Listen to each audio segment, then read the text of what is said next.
On February 27, 2026, the United States authorized a joint military operation with Israel against Iran, and within hours the transition from planning to execution was underway. In the early hours of February 28th, cyber and electronic disruption gave way to a coordinated wave of strikes targeting Iranian command infrastructure, missile systems, naval assets, intelligence hubs, and senior leadership. The opening attack did not stand alone. It immediately expanded into a sustained campaign across multiple domains, drawing in regional actors and rapidly affecting shipping routes, energy infrastructure, and the wider strategic balance in the Middle East. Yet this moment did not emerge from a clear diplomatic rupture. In the days just before the strike, the United States and Iran had still been engaged in indirect nuclear negotiations, with further talks expected. What unfolded, therefore, was not a clean shift from failed diplomacy to war, but a sudden overlap, where active negotiation and imminent conflict briefly coexisted before force overtook process. For governments watching these events from the outside, the central issue is not only what happened, but how to interpret what happened.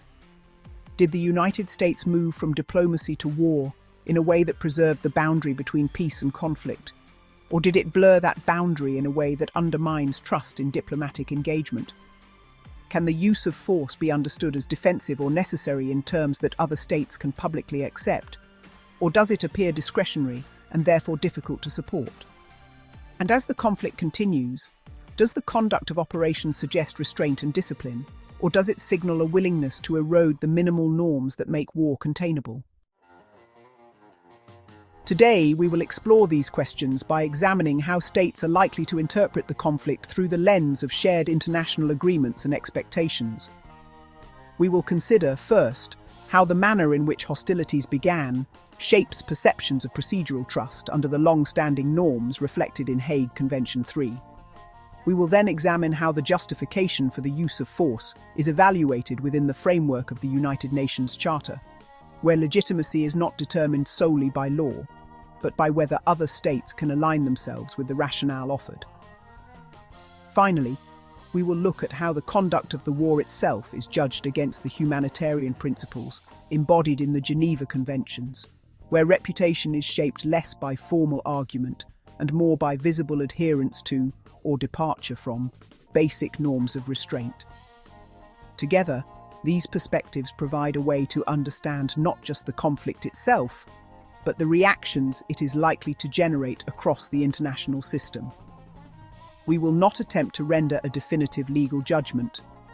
Instead, we will reconstruct how this conflict is likely to be read by the international community on the basis of publicly available facts, and how those readings are likely to shape alignment, opposition, and long-term strategic behavior. The central argument we will develop is that the consequences of this conflict will not be determined solely on the battlefield. They will also be determined by how convincingly the United States' actions are seen within the shared expectations that still govern, even imperfectly, the conduct of states in war. Public reporting gives a fairly stark picture of how this war began. The United States and Iran were still engaged in indirect nuclear diplomacy in Geneva in late February, with talks ending without a deal, but with signs of progress and further discussions expected. At almost the same moment, the United States had already massed forces nearby, and President Trump issued the final go order on February 27th for what became Operation Epic Fury. Subsequent accounts of the opening phase say the operation began on February 28th with cyber and space-based disruption, followed by a coordinated US-Israeli air assault on Iranian command infrastructure, naval forces, missile sites, intelligence hubs, and senior leadership. On the public record, as it would appear to outside states, the transition from negotiation to war looks abrupt. Talks were still recent, no public declaration of war has been identified, and no explicit ultimatum with a conditional declaration of war has surfaced in the reporting. While US rhetoric included pressure and deadlines, these do not appear to have taken the form of a formal ultimatum linking non-compliance to the immediate onset of hostilities. The Third Hague Convention addresses the requirement to give notice of hostile intent. That matters internationally because the convention is not mainly about battlefield fairness. It is about whether a state crosses the threshold into war in a way other states can recognize as orderly and candid. When governments look at these facts, many will not focus first on the technical wording of the convention. They will focus on the political meaning of the sequence. A state that warns before striking is telling the rest of the system that it still accepts a visible boundary between peace and war. A state that strikes while diplomacy is still visibly alive sends a different message, that negotiations may continue right up to the instant they are overtaken by force. Even governments otherwise sympathetic to Washington are likely to read that as a credibility problem because it makes future US diplomatic assurances harder to separate from military positioning. The likely reaction, therefore, is not just legal criticism, but a broader decline in procedural trust. Allies become more cautious about relying on US diplomatic timelines. Mediators become more skeptical about investing political capital in last-minute talks, and fence-sitting states become more willing to describe US conduct as destabilizing rather than merely forceful. The historical pattern points in the same direction. Pearl Harbor remains the classic example not simply because it was a surprise attack, but because it entered political memory as an attack that overtook diplomacy, and thereby came to symbolize treachery at the peace-war boundary. Roosevelt cast it as a date which will live in infamy, and the effect was to unify opinion against Japan. That is the kind of reputational mechanism likely to be activated here, though obviously in a different political environment and without the same scale of immediate coalition discipline. The parallel is not that every undeclared opening strike produces identical consequences.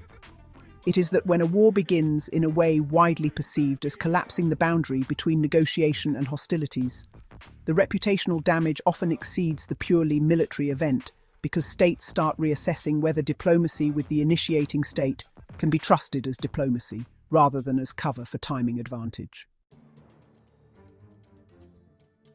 The same public record also shapes how other states will judge the deeper question, not whether the United States warned, but whether it had a persuasive right to use force at all. The war began as a joint United States-Israeli operation after Trump approved a strike linked to intelligence about an Iranian leadership meeting, and that the opening attack killed Ayatollah Ali Khamenei and immediately widened into a sustained campaign. Later reporting describes the stated United States objectives as destroying Iran's missile launch capability, degrading its defense industry and navy, and preventing Iran from obtaining nuclear weapons. At the same time, there was no Security Council authorization for the initial attack, and United Nations Charter rules reserve lawful unilateral force, primarily to self-defense if an armed attack occurs, while Article 2, Paragraph 4, broadly prohibits the use of force against another state. While the United States may frame its actions in terms of anticipatory self-defense tied to Iran's missile and nuclear capabilities, to outside governments, the initial picture is of a war opened by choice and strategic opportunity, not one clearly triggered by an armed attack already underway against the United States. That is where international reaction is likely to be most consequential. The Charter does not function politically as a court opinion. It functions as a common language through which states decide whether they can align themselves with a war without paying reputational costs of their own. If Washington can persuade others that this was defensive and necessary, many governments can remain publicly supportive or at least discreetly accommodating. If it cannot, the same governments face pressure to distance themselves. On the current public facts, the likely international split is easy to anticipate. A smaller group of close partners may accept a broad strategic rationale tied to Iran's missiles, proxies, and nuclear program. But many other states, especially non-aligned and global South governments, are likely to view the opening as aggression wrapped in anticipatory language. That does not necessarily mean formal sanctions on the United States. Power politics and alliance structure matter too much for that. It does mean greater rhetorical isolation, more resistance in multilateral forums, reduced willingness to provide diplomatic cover, and stronger incentives for other states to hedge against US preferences in related crises. The reaction will turn not on abstract legal doctrine alone, but on whether Washington's justification is usable by other capitals as a public story they can defend.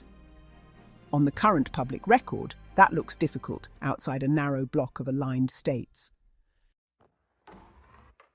The nearest historical pattern is the 2003 Iraq War. That invasion proceeded as a US-led coalition action, but the enduring political issue was not whether the United States had military capacity.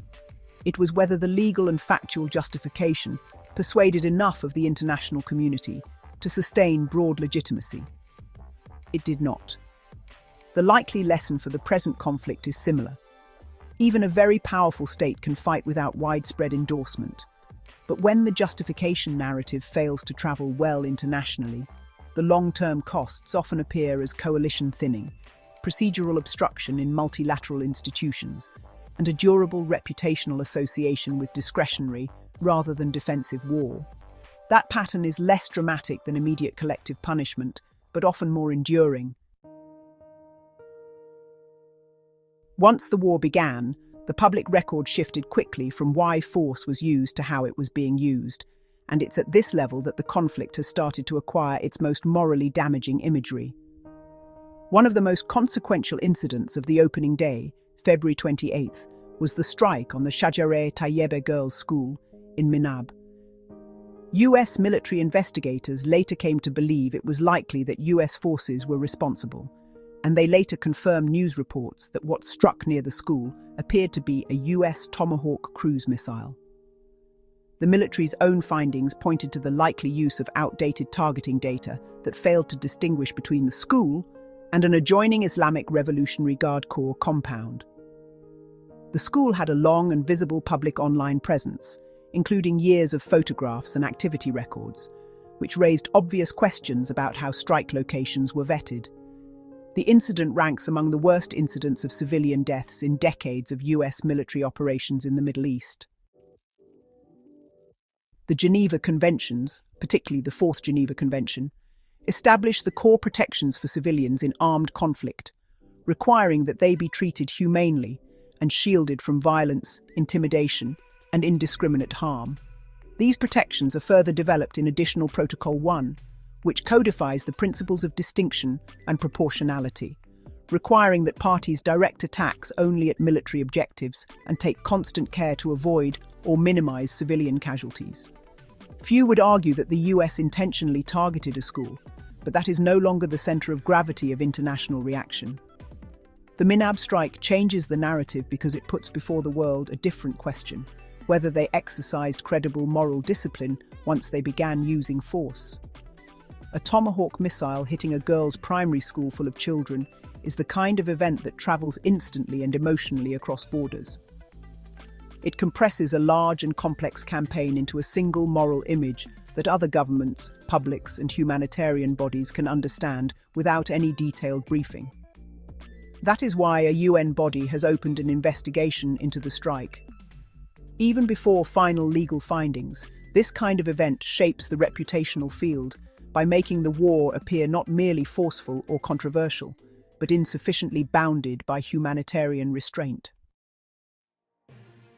That narrative has been intensified by the public reporting around the administration's prior dismantling of civilian protection capacity inside the Pentagon. The Washington Post reported earlier that the Defense Department moved to shutter or gut efforts focused on reducing civilian harm, including the Civilian Protection Center of Excellence and broader civilian harm mitigation and response work, while firing or reassigning nearly 170 personnel who advised commanders on limiting non-combatant casualties. The Post also reported that Hegseth had shifted emphasis toward lethality and loosened approval layers for strikes. ProPublica separately reported that the Pentagon's civilian protection mission had been dissolved and tied that rollback directly to the broader change in institutional priorities under Hegseth. It is unclear whether those cuts directly caused the Minab strike, but internationally, that distinction matters less than the appearance of a pattern. When a school full of girls is destroyed by what investigators believe was likely a US Tomahawk, and the same administration had already been reported to have dismantled much of the apparatus created to reduce civilian harm, many states will interpret the two facts together as evidence of a permissive attitude toward collateral risk, rather than as isolated, unrelated developments. This is where the reputational danger at this layer becomes especially serious. Other governments can sometimes live with a disputed war if they believe the belligerent is still fighting within recognizable moral guardrails. But they become much less comfortable when the visible pattern suggests that civilian protection is being institutionally deprioritized at the same time that highly publicized civilian catastrophes are occurring. The wider campaign has already expanded into thousands of strikes and has produced large civilian losses and humanitarian effects. In that context, MINAB is unlikely to be treated internationally as a regrettable anomaly until proven otherwise. It is more likely to become the emblematic incident through which the rest of the campaign is judged. Humanitarian criticism will intensify. Neutral states will find it harder to cooperate without qualification, and even close partners will face pressure to call publicly for restraint, investigations, and tighter targeting practices in order to preserve their own credibility. The moral question, in other words, is no longer confined to whether the United States complied with the technical ban on targeting civilians. It is whether the war is being conducted in a way that reassures the international community that humanitarian limits still exist in practice, and MINAB has made that reassurance much harder to sustain. The historical pattern here is familiar. Controversies over initiation often set the first terms of debate, but controversies over civilian harm frequently become the more enduring measure of a war's legitimacy in public memory. That is especially true when a single incident crystallizes broader anxieties about command culture, targeting discipline, and the real value placed on civilian lives.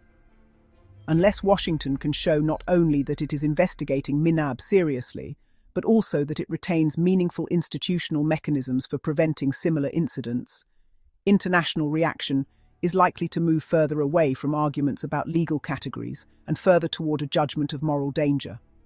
Once that shift occurs, it is usually broader, more durable, and harder to reverse than the original dispute over why the war began. Taken together, these three layers create a cumulative international judgment that is more political than doctrinal, but still deeply shaped by the legal frameworks. On the public record, the conflict appears to many outside observers as a war that began without visible formal warning, in the shadow of still active diplomacy, and without a publicly evident charter basis that many states can easily endorse.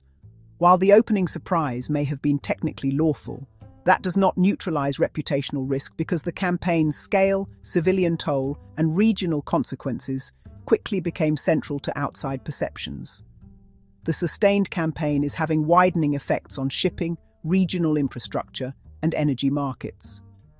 Those are exactly the conditions under which states stop treating a conflict as a bilateral dispute and start viewing it as a test of whether one actor is still operating within broadly intelligible systemic limits. That is why the likely international reaction is not best described as simple approval or disapproval. It is more layered than that. States are likely to ask, first, whether the United States behaved in a way that preserved a trustworthy boundary between peace and war.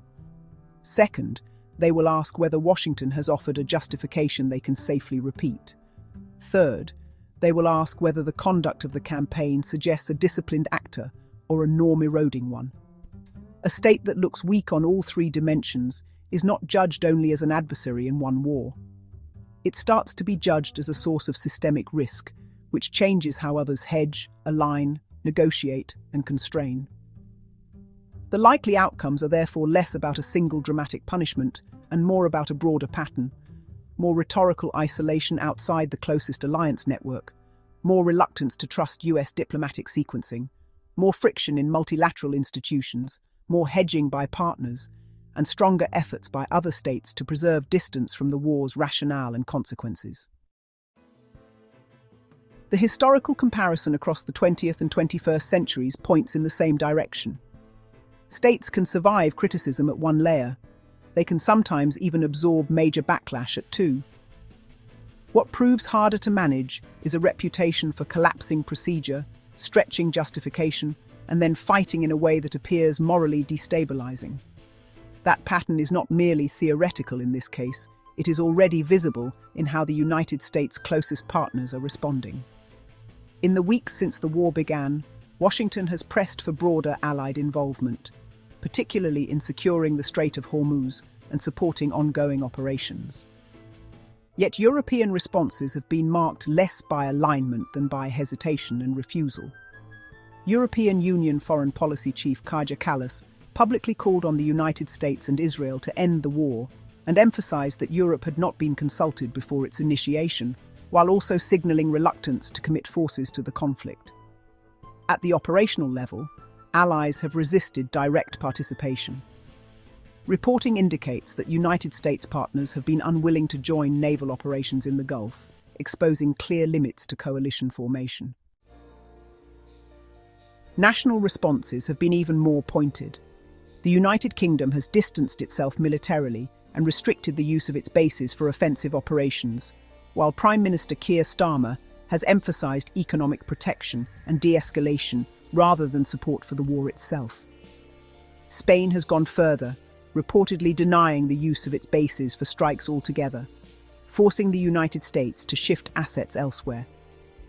Across Europe, leaders have consistently framed their positions in terms of restraint, legality, and diplomatic resolution, rather than endorsement of the United States' rationale or objectives.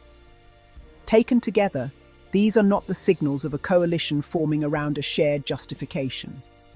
They are the signals of a coalition pausing, hedging, and in some cases quietly disengaging. There is no dramatic rupture, no formal break in alliances, or explicit condemnation from all quarters. But neither is there affirmation. Instead, there is distance, conditional language, and an increasing reluctance to assume operational risk. That is how reputational drift begins. Major powers are rarely expelled from the system. They are too embedded for that. The more typical consequence is quieter, but more consequential. Other states begin adjusting around them, limiting political exposure, resisting automatic alignment, and preparing alternatives. If the current narrative continues to harden, of a war begun abruptly, justified ambiguously, and conducted under mounting humanitarian scrutiny, this conflict is likely to accelerate exactly that kind of recalibration. At home, wars are not sustained by strategy alone. They are sustained by stories about fairness, necessity, and restraint that the public can recognize and accept. When those stories align with events, support can be deep and durable. When they fracture, support can erode quickly, sometimes in ways that surprise the governments that initiated the conflict. American history offers clear patterns. When war is perceived as forced upon the country, public reaction can consolidate almost instantly. After Pearl Harbor, the absence of warning did not weaken domestic support. It intensified it.